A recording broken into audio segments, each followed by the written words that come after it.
Assalamualaikum warahmatullahi wabarakatuh. Sampurasun. Wilujeng patu pangli sareng ibu dina pengajaran bahasa Sunda. Kumaha ramang siswa-siswi sadayana, mudah-mudahan aya dina kayan sehat walafiat. Siswa-siswi sadayana, dina materi kelas 8 ayeuna urang diajar materi ngeunaan laporan kajadian. Mangga wilujeng diajar. Anu pernah ngadangu naon nu disebut laporan kajadian? Jadi, laporan kajadian nyaeta laporan ngeunaan hiji kajadian anu pernah kaalamannya. Unggal jalma kungsi ngalaman hiji kajadiannya. Tah, siswa-siswi sadayana, urang bisa ngalaporkeun eta kajadian ka batur, nya. Ngalaporkeun kajadian mah bakal leuwih lega ambahanana tibatan ngan saukur nyaritakeun pangalaman, nya.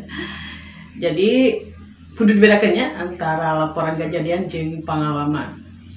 Tah siswa-siswi sadayana, hal-hal anu perlu ditetelakeun dina laporan kejadian diantarana anu kahiji waktu kejadianana, anu kadua tempat kejadianana, anu katilu saha bae anu ngilu dina eta kajadian nya salian ti hideep, anu kaopatna runtuyan kejadianana, anu kalima rarasaan hidup waktu haritanya. Tah, kajadian anu dilaporkeun biasana mah kajadian anu tara kapanggih dina sapopoe, tapi mangrupa kajadian langka atawa kajadian anu istimewa gitu nya.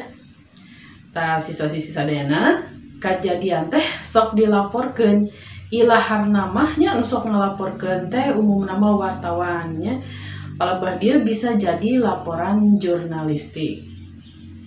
Laporan kejadian kudu disusun kalayan sistematis, logis, jeung ngagunakeun basa Sunda anu bener tur merenah. Eusina oge sakurang-kurangna kudu mere gambaran anu eces tur jentre ngeunaan kejadian. Biasana mah kudu ngandung unsur 5W hiji H. 5W hiji H apa? Dina bahasa Inggrisnya W-na what, why, who, where, when, jeung H-na nyata how. Tah, patali jeung nyusun laporan kajadian, aya sawatara hal anu perlu dititenan. Di antarana eusi laporan teh kudu singket, jentre, sistematis. Babari kaharti, eusina lengkep, pikareseupeun nu maca, faktual jeung bener. Tur kudu luyu jeung waktu anu geus ditetepkeun gitu nya. Siswa-siswi sadayana, aya sawatara ciri laporan kajadian. Mangga tiasa diperhatikan. Anu kahiji, perkara nu dilaporkeun kudu aya manfaatna keur nu maca. Tah, komo deui lamun ieu laporan jurnalistik mah nya engkena bisa dimuat dina majalah, koran gitu nya atau media anu lainna. Anu kadua, judulna kudu pikatajeun nu maca. Biasana mah kudu basajan atau sederhananya kalimahna ulah ngayayai panjang teuing jeung kudu ngagunakeun kalimah aktif. Anu katilu, eusi laporan ulah ngahina batur, ulah nyinggeung sara, ulahnya ari laporan jurnalistik mah ya kode etikna amun ieu asupna laporan jurnalistik. Artina anu dilaporkeun teh kudu nya jujur ulah ngabohong. Anu kaopatna ngagunakeun basa Sunda anu bener tur merenah ya.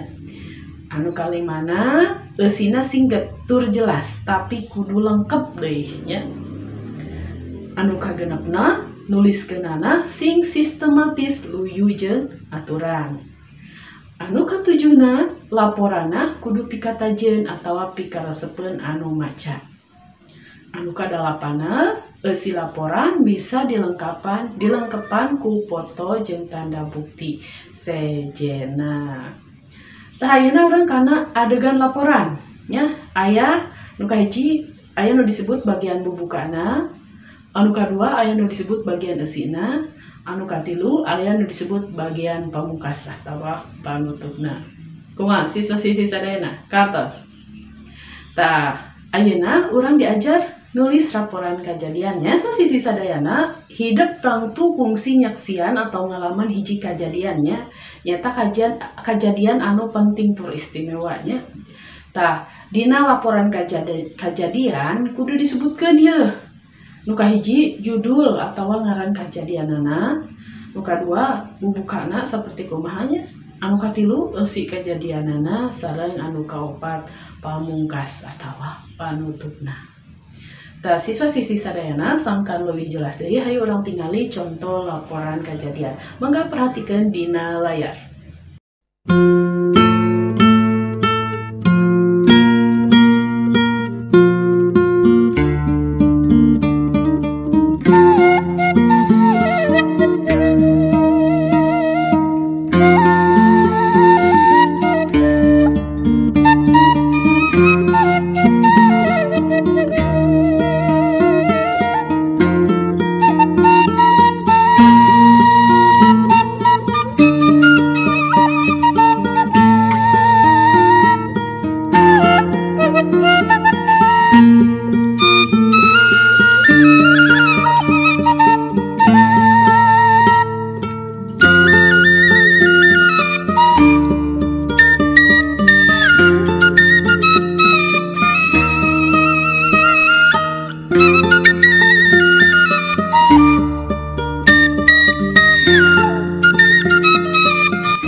Kartasnya ku ayana contohnya biasanya lebih ngerti. Ayeuna anu kaduana urang nyaritakeun laporan kejadian ya nu tadi manulis ayeuna mah nyaritakeun laporan kejadian nu kaalaman ku sorangan atau kasaksian ku sorangan dina seuseuhana mah taya bedana jeung ngadongeng atawa nulis dina wangun warta. Ngan ieu mah nya anu dicaritakeun teh lain dongeng. Oge lain anu ditulis dina winangun warta. Tapi saukur nyaritakeun atawa nulis hiji kejadian anu kaalaman ku sorangan atawa ku batur. Tah dinya nyaritakeun anak oge komo upama nyarita di hareupeun balarea mah anu kudu diperhatikeun teh nyata mangga keseringan dina layar. Sorana kudu bedas jelas gitu nya. Ameh kadenge ku sarerea. Nu kadua ucapanana kudu bentes a i u e o na gitu nya. Ameh henteu salah hati keur nu ngadengekeun. Saterusna tempona oge kudu diatur, ulah gancang teuing, ulah ancad lair teuing deui nya. Saterusna wirahmana kudu merenah, nyaho iraha kudu tarik sorana jeung iraha kudu halon.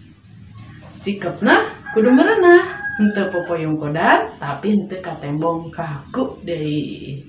Tanya eta dina nyaritakeun laporan kejadian gitu seperti gitunya. Kumaha siswa-siswi sadayana kahartos penjelasan ti ibu nya mudah-mudahan kahartosnya. Ayeuna sapertos biasa urang pancenna nyaeta mangga hidup nyieun laporan kejadian anu pernah kaalaman atawa kasaksian ku hidup ya. Sakitu wae pembelajaran dina danget ayeuna. Kadehila di like, komen, subscribe, sareng di share. Tepang deui di video-video salajengna. Hatur nuhun. Assalamualaikum warahmatullahi wabarakatuh.